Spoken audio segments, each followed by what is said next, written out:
Olá, eu sou a professora Natália Luna, sou fisioterapeuta e professora do curso de pós-graduação da Unify.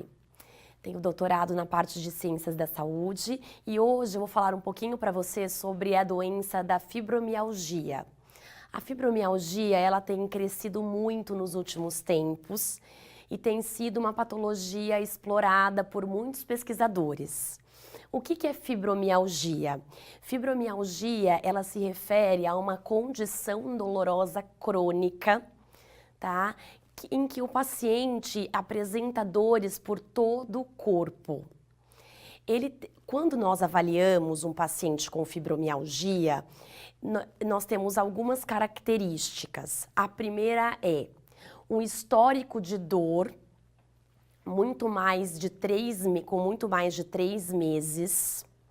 A segunda característica é que essa fibromialgia, ela pode ser primária ou secundária. Então, esse paciente pode ter adquirido essa dor de uma outra patologia prévia ou pode ter adquirido essa dor sem uma patologia prévia associada. Tá?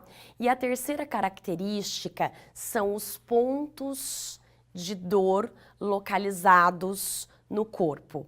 Eu vou precisar, então, neste momento, mostrar uma figura para vocês.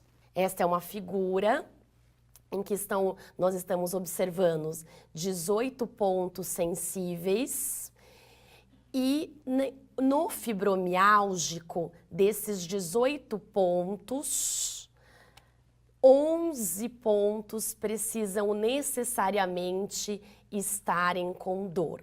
Então, em uma primeira avaliação, nós vamos palpar esses 18 pontos no fibromiálgico e 11 deles estarão com dor. Esses pontos, eles são chamados tender points. O que são os tender points? Os tender points são pequenas regiões de mais ou menos uns 2 centímetros, de 2 a 4 centímetros, no qual o terapeuta faz uma digitopressão e no momento que o terapeuta faz essa digitopressão, o paciente relata dor. Os tender points são áreas que nós temos o que ali? Uma hipersensibilidade de nociceptores. Então, os tender points são diferentes daqueles pontos chamados trigger points, os quais os fibromiálgicos também apresentam. Os trigger points são pontos de fibrose, diferentes então dos tender points.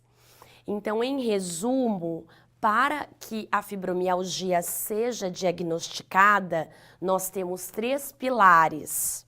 O histórico de dor com mais de 3 meses de duração, o fato dessa dor ter começado com uma patologia associada ou não, e também a presença de tender points, que necessariamente nós precisamos ter aí 11 tender points, pelo menos.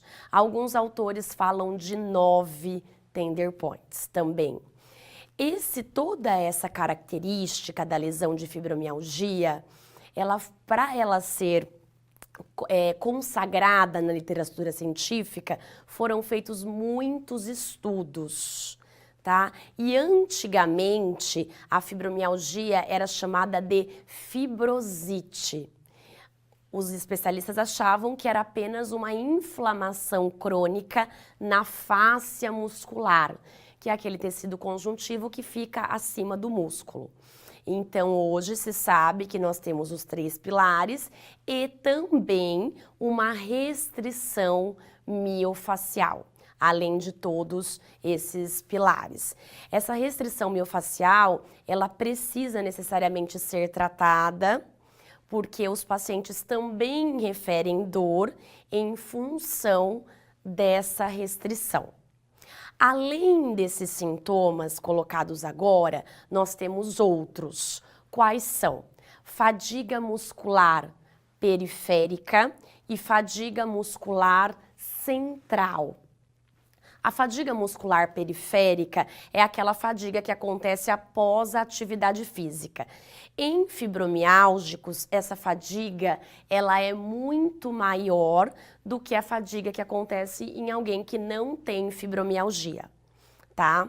Então, os pacientes com fibromialgia, após uma atividade física, eles precisam de mais tempo para se recuperar, tá? Esse é um problema, inclusive, para que eles façam uma adesão correta ao exercício. E eles também têm a fadiga central. A fadiga central nos fibromialgicos, ela acontece em função do déficit que eles têm no sono regenerador, no sono REM, ok?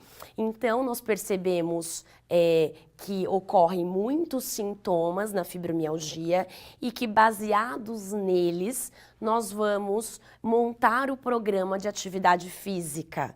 Eles precisam de um programa específico, ok? E que nós vamos abordar, inclusive, esse assunto de programa na próxima discussão aqui. Então, eu aguardo vocês.